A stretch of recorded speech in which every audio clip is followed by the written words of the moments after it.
The last known Tasmanian tiger may have died nearly a century ago, but the rumour mill surrounding possible sightings of the elusive species continues to run hot. A team of hardy thylacine hunters are certain they've tracked one down, and they say they have the evidence to prove it. Hello, I'm Paul Barry. Welcome to Media Watch. And how's that for amazing news? The Tasmanian tiger is alive and well. And how do we know? Well, a brand new video of the elusive beast was released last week, and the Daily Mail tells us footage appears to show proof that the Tasmanian tiger does exist. So, let's play Spot the Tiger. Yep, it's in there somewhere. There it is. Clear as, But it's the best shot they've got, and the team who captured it on camera in Tasmania's southwest have no doubts at all. No, it's not a dog. I always knew the Tasmanian tiger's still here. Always. They've never been extinct and they never will be. It had like a really big head, really long snout nose like. But other tiger hunters are not convinced. Nick Mooney, who investigated sightings for the Tasmanian government for 26 years, told the ABC, I'm not sure what it is. It's most likely a spotted tail quoll from my analysis. And Professor Bill Lawrence from James Cook University, who's hunting the Tassie Tiger up in Queensland, told Newsweek it looked more like a red fox to him. Insofar as one can tell from the blurry imagery. But there's one thing we can be sure of. 81 years after the last tiger in captivity dropped dead in Hobart Zoo, there have never been more of them running around. In the past few years, the thylacine has been filmed running through a paddock in Queensland, lurking around wheelie bins in an Adelaide suburb, rustling through Victorian bush and grooming itself in Tasmania's northeast. Just as an example, the Daily Mail's reported at least 6 separate sightings in the last 12 months, and it is almost always convinced.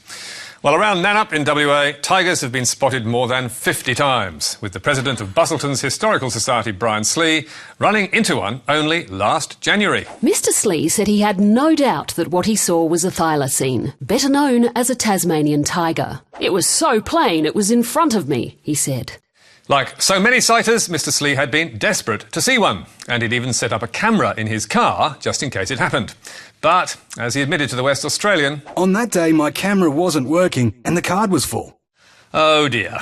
And even when the cameras work, it's never conclusive, as anyone who's clicked on the footage would know.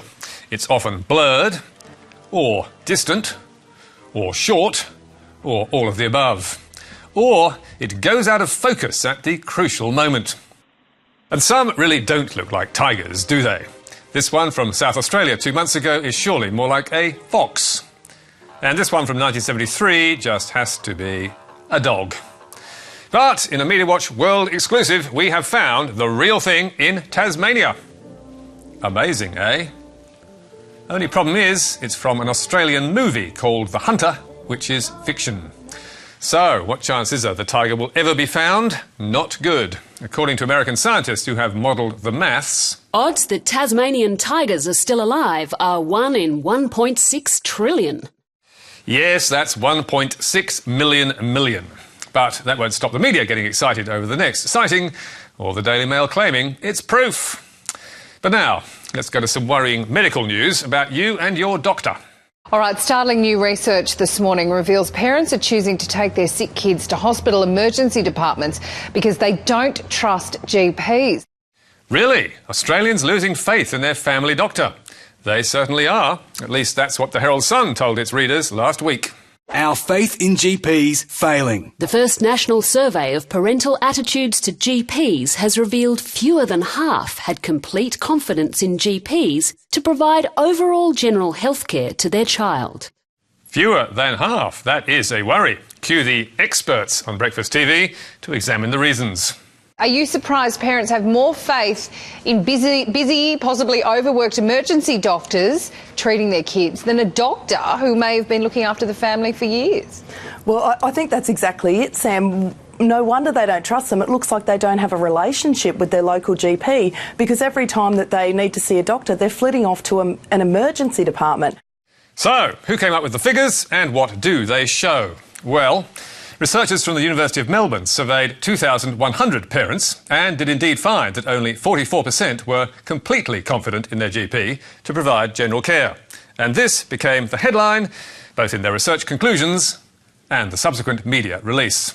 Many parents are shying away from taking their children to GPs. But take a closer look and you'll find that a further 45% of parents were mostly confident in their GP, making 9 out of 10 in all, which, as Dr Edwin Croyce of the Royal Australian College of General Practitioners observed in his blog, is not a bad result. New study shows high parental confidence in GPs, but researchers draw bizarre conclusions. Dr Croyce offered his criticism to the Herald Sun, but it still chose the headline, "Our faith in GPs failing," and in print ignored his comments. But later that day, the Vice President of the Australian Medical Association, Dr Tony Bartoni, also poo-pooed the findings, telling AAP, "I don't believe for 1 minute that there is a lack in confidence in dealing with paediatric cases." So, who is to blame for this misleading story getting so much uncritical coverage? Well, the researchers at the University of Melbourne and their spin doctors, for starters. As Dr Croyce observed, the authors of the study conveniently omitted the mostly confident category, 45%, and only reported the completely confident category, 44%, as their main result. We put that to the author of the study, Dr Gary Freed, who told us he believes that having 45% of the population only mostly confident in their GP is a problem. You can read his reply on our website in full. But we reckon the media should have been a lot more sceptical. Department of Health data reveals that visits to GPs are actually rising. And if people are staying away and seeking free care in emergency, the evidence suggests it's more likely to be caused by a pain in the hip pocket, as News Corp revealed in January. According to the latest figures, 27% of Australians reported delaying to see a GP at least once in the past year, due in part to cost. It's no wonder that GPs are in fact trusted so much more than members of the media, and deservedly so. But now let's turn to allegations of treason and bias at the ABC from Australia's most famous Dick, who last week took his one-man protest to Auntie's front door with cameras running. These people in the ABC here, television news and current affair, have stopped our democracy working by frightening politicians away from talking about population. On this population issue, they are completely biased. Completely biased? So, how is that showing? Well, according to Dick Smith, because the ABC hasn't given enough attention to his recent $1 million ad campaign, based on the Grim Reaper, questioning whether population growth is good for us. Endless growth is the way of a cancer cell, growing forever until it kills the host that sustains it. That's the path we're on today. Our growth-addicted economic system will see our children living in a world of 11 billion people, consuming and polluting more than our finite planet can withstand. It's a path to either more and more inequality or famine, disaster, war, and collapse. Dick Smith is a master of getting his message across, and the fact that he was spending his own money helped bring him heaps of coverage on commercial TV. Controversial businessman Dick Smith is launching a $1 million television campaign urging politicians to slash immigration numbers. The millionaire businessman has put his hand in his own pocket to fund the campaign he says politicians can't afford to ignore. Dick's campaign was also well covered by ABC Radio, including The World Today, ABC News and Triple J Hack, which devoted 13 minutes to the subject and had him on the programme. OK, so tell us, what would you like to see happen? What I'd like to see is that we have a population plan. But alas, it was not enough for Dick, because ABC TV did not cover his campaign. So Smith decided to up the ante and threaten a new set of ads, which we haven't yet seen, to attack the ABC. And that got him a whole lot more media attention. Smith sinks millions into his attack on bias ABC. This is warping our democratic process. It is basically treasonous. Dick Smith to spend millions attacking bias at the ABC, claiming they are shutting down the debate about high immigration by calling critics racists. Not everyone, however, was moved by Dick's cri de coeur, with Crikey and satirical site The Shovel especially unimpressed. Dick Smith shortlisted for Arse Hat of the Year over his ABC dummy spit. I am being silenced, Dick Smith says in interview with National Media Network.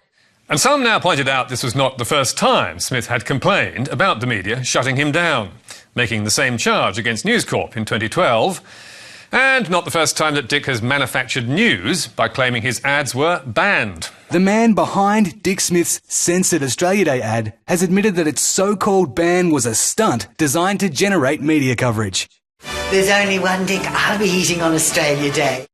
Nor is it true that the ABC has ignored his views on population growth. In 2010, the ABC commissioned a documentary called Dick Smith's Population Puzzle, which was followed by a Q&A special hosted by Tony Jones to discuss his ideas. However, that was years ago, so when ABC TV's The Drum last week got around to covering his latest campaign, you'd think he would be thrilled. Yet it only made him madder, because Dick wasn't asked to appear on the programme and claims it was full of lies, which is why he turned up outside the ABC next day to stage his one-man protest. I'm here to see The Drum, or the executive producer of The Drum, but they won't see me because they ran a segment last night that was completely biased, and I think that's really bad for the ABC not to be telling the truth. Alongside Dick was PR maestro Max Markson, handing out press releases and tweeting to anyone who cared. Dick Smith Fair Go is being interviewed by AAP, but ABC The Drum are too scared to have Dick Smith on the show? Scared, perhaps, or possibly bored. And while it might be fair to say the ABC could give more coverage to the dangers or benefits of population growth, we reckon Dick gets more than his fair share of publicity from everyone. And as for accusing the ABC of treason, frankly, Dick, that is ridiculous.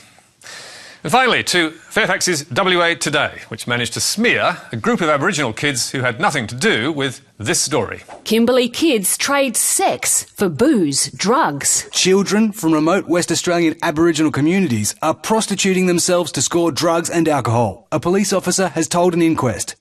Last month, WA Today covered a coronial inquest into 13 Indigenous youth suicides in the Kimberley and chose to illustrate it with this photo. Problem was, the picture was taken from an entirely different Fairfax story in 2015, which, as you can see, had nothing to do with drugs or sex. We're doing it for the kids, say Aboriginal elders who refuse to leave remote communities. Yes, a positive Aboriginal story about functioning remote communities in which those girls lived. And not surprisingly, their family was furious. This is a photo of 3 of my nieces and my little cousin sister. There was no consent from them or their parents. Imagine what people are thinking about these little girls with an article that's not even relevant connected to them. And WA Today's readers were also angry. A perfect example of how the media is still portraying Aboriginal people as second-class citizens without an individual identity. Oh, we'll just chuck this photo on for attention. Doesn't matter which black kids are actually in it. Pathetic excuse for journalism. Which could be why the offending photo was hastily taken down, and this apology offered 4 days later. The story, Kimberley Kids Trade Sex for Booze, Drugs, originally contained a photograph of some Kimberley children. WA Today did not mean to imply that those children in the photograph were involved in trading sex for booze and drugs. WA Today apologises to the children and their families for the error. Horrendous cock-ups like that aside, the habit of sticking file photos into any random story is not confined to WA or to Fairfax, as you'll see from this old ABC report. Burqa case woman loses court costs bid. A Sydney woman who was acquitted of lying about a policeman removing her burqa has lost a bid to make the state pay her legal bills. So, which of that trio of women lost the case? We're not quite sure, but 4 years later, she and her friends were obviously accosted on the streets of Brooklyn. Muslim women with strollers attacked in New York. Wow, she gets around. And only last month she was in the news again, holding up a sandwich shop in Melbourne, would you believe? A woman came in a full burqa, brandished a knife, asked for the money. A relative of an employee who saw CCTV footage said. Of course, the woman in the picture did none of those things. She just happens to be in an AAP file image of a Muslim. And by the way, she's not wearing a burqa, it's a niqab. So, will we be seeing more of her? Quite likely so, because photographers were the first to be cut in the layoffs at Fairfax, and up to 70 more at News Corp got the chop this year. Which means fewer photos shot to order and more plucked off the shelf, even though they have nothing to do with the story, to be used over and over again. Welcome to the cut-price world of modern media. And you can read more about tonight's stories on our Facebook page or our website, where you can read a full statement from the author of the GP study. You can also catch the show on iView and contact me or MediaWatch on Twitter. And make sure you catch Media Bites every Thursday. But for now, until next week, that's all from us. Goodbye.